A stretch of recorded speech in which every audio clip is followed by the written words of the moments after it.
Est-ce que c'est la première fois que tu interviews Georges Saint-Pierre? C'est la première fois. Hein. On a beaucoup de chance déjà, merci beaucoup. Merci.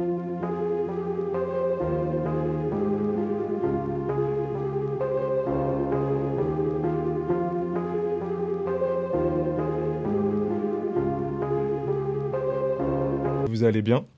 On va commencer par une première question pour Franck. Déjà, merci beaucoup pour cette série. On sait déjà que tu es un grand passionné de MMA, mais on aimerait savoir si tu pratiques ce sport et si oui, à quelle fréquence? C'est très difficile de parler de ma pratique du MMA à côté de Georges. Donc, alors, non, pour te répondre, je suis un fan et je pratique comme un fan de ce sport, donc avec un tout petit niveau, mais pour ma défense. Il s'avère que je suis acteur, que je fais des films et que, en fait, pendant toutes les périodes de prépa et de tournage des films, les assurances nous interdisent de faire des sports de combat. Donc, je passe je passe des 6 mois, 8 mois sans avoir le droit de m'entraîner parce que je suis sous l'assurance d'un film. Par exemple, quand je suis parti tourner Medellin avec Tyson, bah, c'est 8 mois pendant lesquels je ne peux pas du tout m'entraîner. En tout cas, je ne peux pas pratiquer vraiment parce qu'en cas de blessure, le film s'arrête.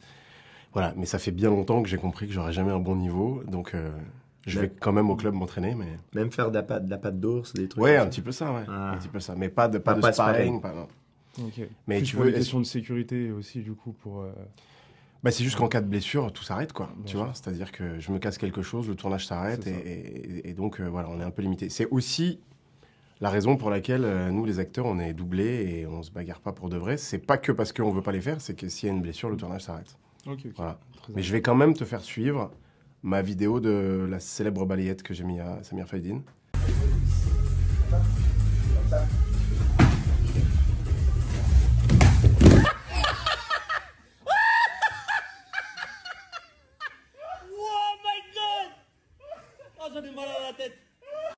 On l'a vu. Ouais, mais remets-la quand même. On va la remettre. C'est mon seul fait d'armes en MMA. On la remettra dans l'interview, il n'y a aucun problème. Question pour toi, du coup, Georges Saint-Pierre, déjà, c'est un honneur de t'avoir. Deux fois champion de l'UFC dans 2 catégories différentes. J'aimerais savoir, on sait que tu es très proche d'un certain Patrick Abirora, qui est un espoir belge, mais aussi de Baki, Baysangour Shamsudinov. Est-ce que tu vois en ces deux-là un Taylor Keita est-ce que tu vois justement en ces deux-là de grands espoirs? J'imagine que oui. Est-ce que tu peux nous en dire plus sur ces deux-là?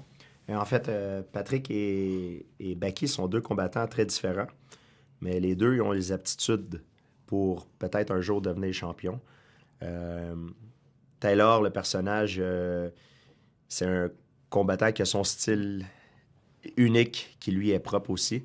Et puis, c'est quelqu'un qui commence de très bas, il part de rien, et puis il monte les échelons, et puis il y a un parcours très intéressant, et le film a été fait Avant. très authentique à ce que les combattants vivent dans la vie de tous les jours. Toi, Franck, tu nous as confié t'être beaucoup inspiré justement des films de boxe, notamment la saga Rocky. Est-ce que pour toi, ça serait envisageable de faire peut-être une série sur la boxe anglaise, du coup, un jour? Écoute, je suis pas un assez grand spécialiste de la boxe anglaise. Non pas que je sois un spécialiste incroyable du MMA, mais c'est une discipline que je suis depuis plus de 10 ans. J'aurais un problème à réaliser une série sur la boxe, c'est que les points communs avec Rocky seraient trop évidents. Mais j'adorerais que quelqu'un fasse une série sur la boxe, ça c'est sûr. Pour les Français, du coup. Ouais. Ok. Est-ce que du coup, pendant le tournage, est-ce que tu t'es intéressé à la carrière des différents combattants et boxeurs présents dans la série? Si oui, lesquels t'impressionnent le plus? Ah, mais il y en a plusieurs que je connais déjà. Cyril Gane, je le connais bien. J'adore le voir combattre. C'est un des meilleurs combattants français. Il y en a plusieurs aussi. Là. Taylor Lapillus, je connaissais avant. Puis non, pour moi, c'est... je dis toujours, les Français sont comme mes cousins, en fait. Puis quand un Français gagne, ça me rend très fier. Ok. Il n'y en a pas un qui t'impressionne plus que d'autres? Ah, il y en a plusieurs qui m'impressionnent. Cyril Gane, en fait. Cyril. Il est très impressionnant. Il bouge comme un poids léger. C'est vrai. Et puis, c'est un poids lourd. Il est extrêmement athlétique. Ok. Et puis, j'adore le voir combattre. Il a un style très dynamique. Ok. Question pour toi, Franck. Dans ton expérience dans le cinéma et la production du coup de grand format, quel est pour toi le combattant qui a le plus de potentiel pour faire une carrière dans le cinéma? Les combattants présents forcément dans la série La Cage, est-ce que tu as vu justement un potentiel chez un de ces combattants ou boxeurs? Écoute, Georges a déjà joué dans des films, donc on sait qu'il est capable. La vraie surprise, et Georges, dis-moi ce que tu en as pensé toi aussi, mais la vraie surprise, c'est John Jones. C'est la première fois qu'il est devant une caméra pour faire l'acteur. C'est le Denzel Washington du MMA, quoi. Il est arrivé avec une espèce de facilité, il comprenait tout, il avait des vrais instincts d'acteur, et puis surtout, je crois qu'il avait vraiment envie de vivre cette expérience d'acteur, et ça se ressent, donc... Il semblait très à l'aise devant la caméra. Et comme Franck il disait plus tôt, il y a des gens qui sont très charismatiques, mais quand tu les mets devant la caméra, ils perdent tout leur charisme. Et John Jones était très à l'aise, il paraissait très bien. Donc il avait une certaine aura devant la caméra qui... Et il faut que je te raconte à toi, puisque Georges est présent, la fois où j'ai demandé à Georges de m'appeler en FaceTime, parce que c'était la première fois que je rencontrais John. Et il avait déjà dit oui, qu'il allait faire la série, etc. Et on dînait à Mexico. Et j'ai dit à Georges, bon, j'ai un peu peur de la rencontre. Est-ce que tu veux bien, Georges, m'appeler dans 1 heure? Je serai avec John et je te le passe, comme ça tu lui parles un peu. Et Georges a accepté la manigance. Et 1 heure après, je suis à côté de John, j'avais mis le téléphone et tac, Georges Saint-Pierre. Et je dis à John, il y a Georges qui appelle. Et Georges lui a parlé. Je ne sais pas ce que vous vous êtes dit, mais en tout cas, ensuite, il était très, très détendu. Ok. De toute façon, on va y revenir. Justement, on sait que tu es très proche de John Jones. J'avais dit qu'il n'y avait rien, il y avait pas à s'inquiéter, que Frank il était pour l'aider, c'était un bon coach, il était pour le coacher comme il m'a fait pour moi, puis qu'il était pour bien paraître. En fait, c'est ce que j'y avais dit. Tu as essayé de le rassurer un maximum. En anglais, bien sûr. On va y revenir. J'aimerais juste savoir, du coup, qu'est-ce que tu penses du KSW qui apparaît dans la série, l'organisation polonaise, j'imagine que tu connais. Est-ce que tu vas t'intéresser ou est-ce que tu vas regarder tout simplement le choc franco-français qui va avoir lieu en cette fin d'année, Saladin Parnasse contre Wilson Varela? En fait, je vais te dire la vérité, il y a tellement de combats aujourd'hui. Le UFC, ils organisent tellement de galas, il y a tellement d'organisations, c'est dur de suivre tous les combats. Souvent, ce qui arrive, c'est quand il y a un gros combat, j'arrive pas à le prendre en direct. Ce que je fais, je le regarde en ligne par la suite ou... quand quelqu'un me parle d'un résultat d'un combat qui s'est passé, qui est très, très intéressant, je le vois par après. C'est rare que je les vois en direct, surtout en Europe, parce qu'il y a une différence de temps avec Montréal qui est de 6 heures. Donc, quand il y a les combats se passent, chez moi, il est très tôt, donc ou il est très tard, tout dépendamment à l'heure que le combat se passe. Mais j'imagine que tu connais Saladin Parnasse. Oui, bien sûr. Et Wilson Varela qui sont... et que tu vas sûrement du coup regarder le résultat. C'est vrai qu'avec le décalage horaire, c'est pas forcément évident. Ouais. Mais voilà, en tout cas, merci pour ta réponse. Question du coup pour toi, Franck. J'imagine qu'on te l'a posé plusieurs fois cette question, mais est-ce que déjà une saison 2 est prévue? Si oui, est-ce que tu as prévu de contacter Conor McGregor, qui est pour nous le combattant qui a démocratisé le MMA à l'échelle internationale? Est-ce que c'est peut-être prévu? Écoute, tu sais, les saisons 2, elles se décident en fonction du succès de la première, donc c'est le public qui décide, et c'est bien normal, et c'est tant mieux.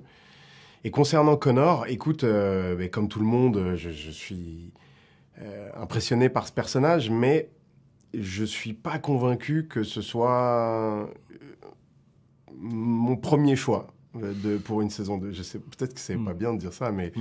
Je peux pas te dire que ce que je vois de lui depuis quelque temps ne fait pas de lui le mec qui me fait fantasmer d'avoir devant ma caméra. Maintenant, c'est toujours... je m'imagine sur le tournage en mettant l'œil dans ma caméra et voir Conor devant, ça doit être un truc incroyable. Mais la question aussi, c'est que chaque star de ce sport que je fais évoluer dans ma série, j'essaye qu'il ait un vrai sens. Qu'est-ce que Conor, en ce moment, pourrait transmettre à un jeune combattant? Je ne sais pas trop ce que je pourrais inventer autour de lui. J'ai beaucoup plus de fantasmes de Ramzat, de Khabib. J'ai beaucoup plus de fantasmes de Ned Diaz ou de son frère Nick que la personne à côté de moi a tabassé déjà une fois. C'est vrai, c'est vrai. J'ai plus ces fantasmes-là que Connor, voilà. Ok, super intéressant. Du coup, peut-être un Khamzat, s'il y a une saison 2, ça serait assez ouf d'ailleurs. Ouais. Du coup, question pour toi, Georges Saint-Pierre. C'est une question de la part de Antoine Simon, que tu dois sûrement connaître. Il est curieux de savoir comment tu gagnes ta vie justement depuis que tu as raccroché les mitaines. Je suis encore plus occupé en ce moment que j'étais quand je combattais. J'ai des trucs de acting, des séminaires, des conférences, une compagnie de fitness, d'équipement de fitness, des suppléments alimentaires, une marque de linge qui sort, j'ai une vodka, des plateformes en ligne, des MMA Instructional de Self-Defense qui vont sortir. Il y a un nouveau qui va sortir dans 2 semaines. Donc, je m'ennuie vraiment pas. Je suis plus un entrepreneur maintenant qu'un